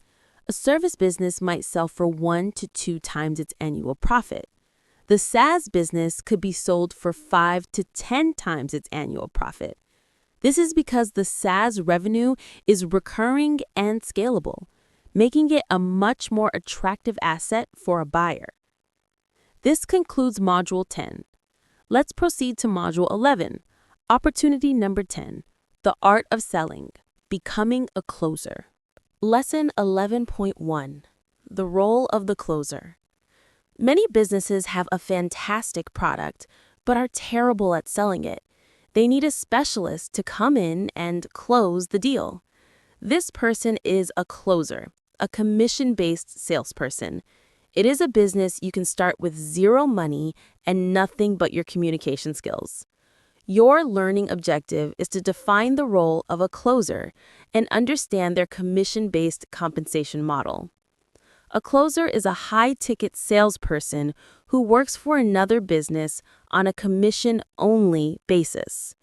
The business provides the closer with leads, who are potential customers that have already expressed interest. The closer's job is to get on the phone with that lead, understand their problem, and handle the sale. You are not paid a salary, you are paid a percentage of the sales you generate, typically between 10% and 20% for high-ticket offers. The structure is simple: no marketing, no product creation, no overhead. Your only job is the sales conversation. For your activity, let's do the math. A business sells a coaching program for $5,000. Your commission is 15%. How many deals do you need to close in a month to make $7,500?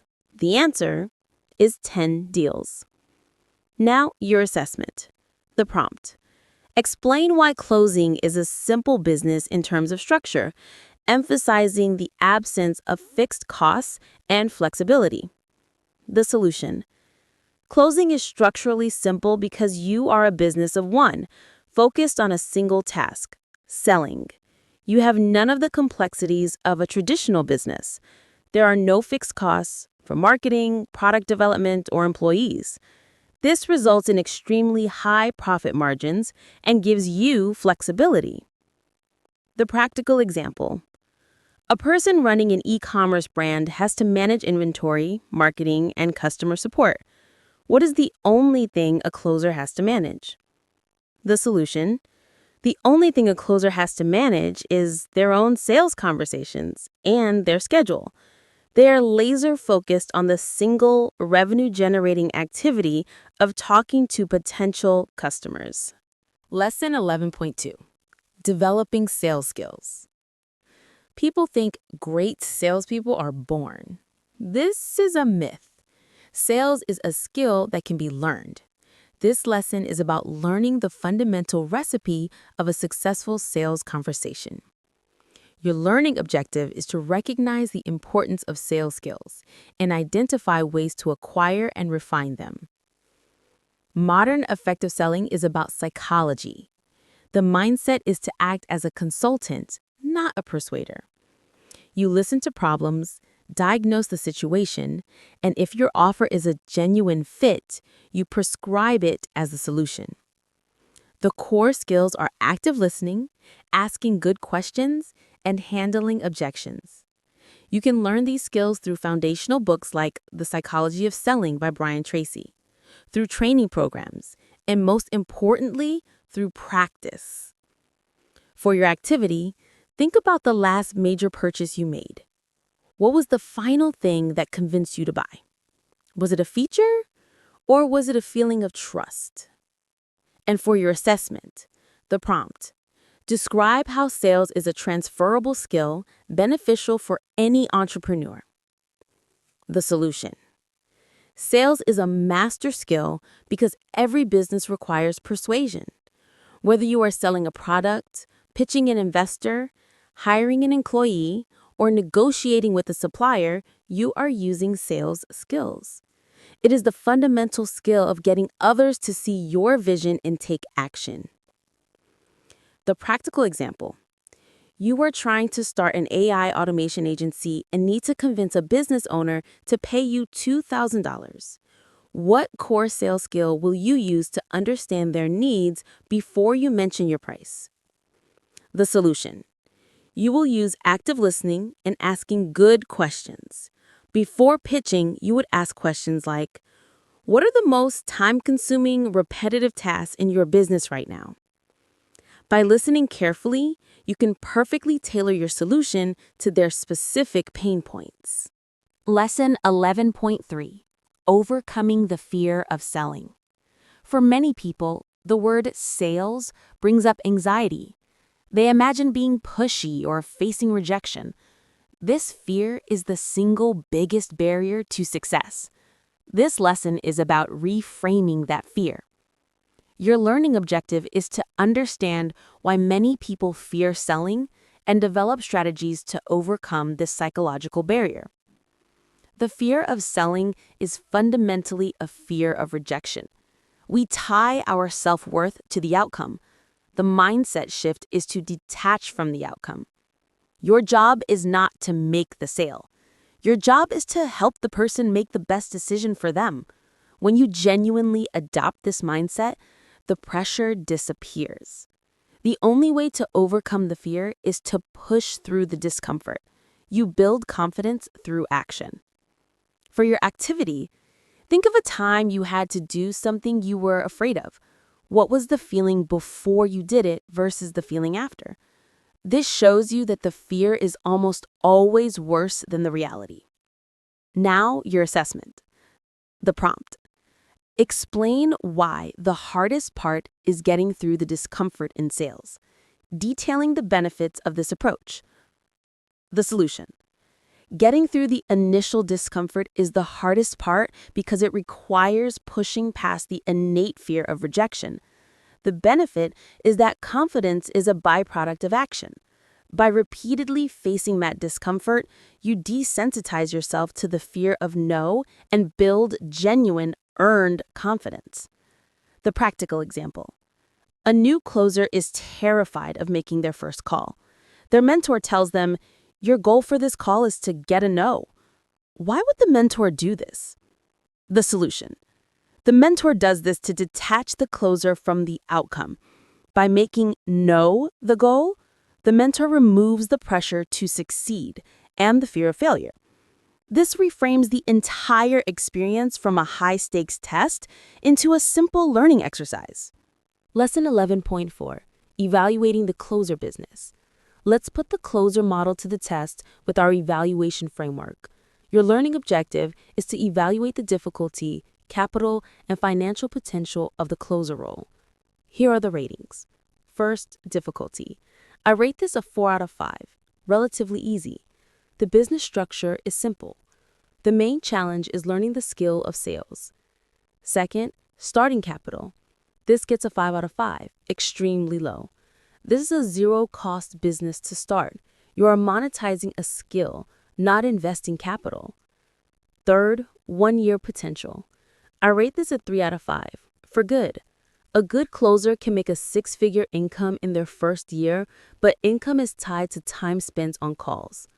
For your activity, consider the lifestyle. This business requires you to be on the phone for several hours a day. Does that sound energizing or draining to you? For your assessment, the prompt. Justify why this business is a great way to launch an entrepreneurial career, highlighting the learning of persuasion skills. The solution. It's a great launchpad because it forces you to master the single most important skill in business, sales and persuasion, all while having zero financial risk. Even if you only do it for a year, you will emerge with a skill set that will make you dramatically more effective in any future venture. The practical example. 2 people want to eventually launch a SaaS company. Person A spends a year as a closer. Person B spends a year trying to build the perfect product without talking to customers. Who is more likely to succeed when they launch their SaaS company? The solution. Person A is far more likely to succeed.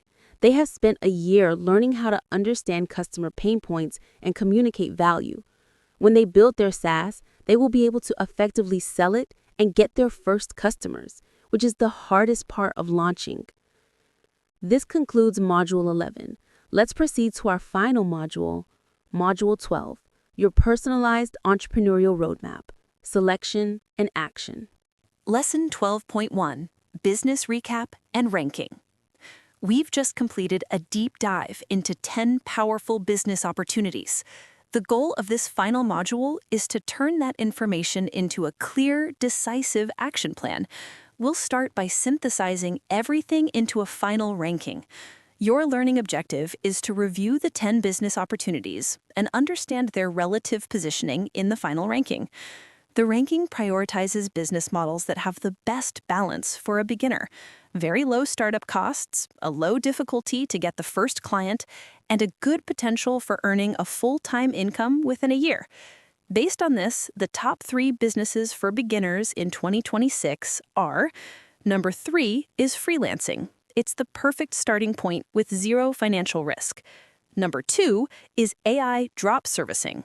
It's incredibly easy to start, extremely low cost, and has a powerful sales strategy. It's the fastest path to cash flow. And the number 1 business is the AI automation agency. This model takes the top spot because it offers the best blend of all criteria. It's easy to learn, has no startup cost, and has a very high income potential because you are selling clear, high-value ROI to businesses. For your activity, look at the final ranking. Now, create your own top 3 list based on your own evaluation grids and personal feelings. Now, your assessment. The prompt. Explain why some businesses are ranked higher than others despite their potential based on the evaluation criteria. The solution. Businesses are ranked higher based on their accessibility and probability of success for a beginner. While a business like SaaS has the highest potential, its very high difficulty and capital requirements make it a poor starting choice. The top-ranked businesses offer a superior blend of high potential combined with very low difficulty and virtually zero startup cost. The practical example.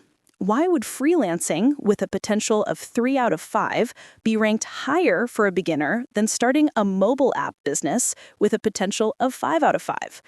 The solution. Freelancing is ranked higher because it is far less risky and has a much higher probability of generating income in the short term. The mobile app business is a high-risk, high-reward venture that is much more likely to result in zero income after a year of hard work, making it a poorer choice for a beginner who needs to build confidence and cash flow. Lesson 12.2. Choosing the best business for you. The final ranking is a great guide, but it's not a prescription. The best business is the one that aligns with your unique personality, skills, and goals. This final lesson is about you.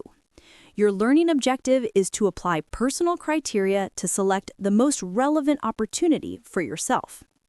We will use a personal fit framework. Ask yourself 4 questions. First, am I an introvert or an extrovert? Extrovert-friendly businesses include closing and coaching. Introvert-friendly businesses include SaaS and AI automation. Second, do I want to sell or build? Seller-focused businesses include closing and AI drop servicing. Builder-focused businesses include SaaS and content creation. Third, what is my real financial situation? Near zero capital businesses include freelancing and closing. Some capital is required for e-commerce and SaaS. Fourth, what is my goal? Quick cash flow or a long-term asset? Quick cash flow businesses include freelancing and AI drop servicing. Long-term assets include SaaS and an e-commerce brand. For your activity, go through the 4 questions in the framework, write down your answer for each one. Based on your answers, which 1 or 2 business models seem to be the strongest fit for your personality and situation? And for your assessment, the prompt. Justify your business choice based on your preferences and skills, explaining how it aligns with your entrepreneurial North Star. The solution for this is a personal answer, but a good one would sound like this. I have chosen the AI automation agency. This aligns with my introverted personality as I can do the sales via email. It fits my desire to build logical solutions. I have near zero capital, which this model allows. My goal is to build a business that can become a long-term asset, and a successful agency can eventually be sold. This model hits all my personal criteria. The practical example? Maria is an extrovert who loves talking to people, needs to make money quickly, and has no savings. Which business model is a near-perfect fit for her? The solution? Becoming a closer is a near-perfect fit. It is ideal for extroverts, can generate income very quickly, and requires zero capital, It perfectly aligns with all 3 of her personal criteria. Lesson 12.3. Next steps and additional resources. Knowledge is useless without action. This course has given you the map and the framework. This final lesson is about taking the first step on your journey. Your learning objective is to develop an initial action plan to begin exploring your chosen business. We will use a 90-day action plan framework. The goal is momentum, not perfection. In month 1, days 1 to 30, the focus is on deep learning and skill acquisition. You will become a student of your chosen business, reading books, completing courses, and practicing the core skill. In month 2, days 31 to 60, the focus is on preparation and first outreach. You will build your tools, identify potential clients, and send out your first prospecting emails or post your first videos. In month 3, days 61 to 90, the focus is on iteration and securing your first win. You will learn from feedback, refine your pitch, and aim to sign 1 client or make 1 sale. For your activity, choose the business you selected in the last lesson. Fill out the 90-day action plan template with at least 1 specific, measurable action for each of the 3 months. And for your final assessment, the prompt. Develop an initial action plan for your chosen business, including 3 to 5 concrete and measurable steps for the next 90 days. A good solution for AI drop servicing would be month 1, complete a YouTube tutorial on an AI builder and build 5 practice websites. Month 2, create a list of 50 local businesses with outdated websites. Month 2, send out 10 prospecting emails that include a link to a free demo site. Month 3, follow up with all prospects and aim to get on at least 3 calls. Month 3, secure my first paying website client for at least $500. A practical example. If your chosen business is content creation, what would be a perfect measurable goal for month 1? A perfect goal would be to post 1 30-second video on TikTok every single day for 30 days, regardless of the number of views. This goal is measurable, action-oriented, and focuses on the most important factor for a new creator: consistency. This brings us to the conclusion of our course. You have completed the Master Learning Blueprint. You began by learning how to identify real opportunities and avoid saturated traps. You have been equipped with a robust framework to evaluate any business idea. You have explored 10 of the most promising ventures for 2026 in detail, and most importantly, you have created a personalized, actionable roadmap for your own entrepreneurial journey. The path from knowledge to success is paved with action. Your 90-day plan is your first step. The time for learning is over. The time for building begins now. Good luck!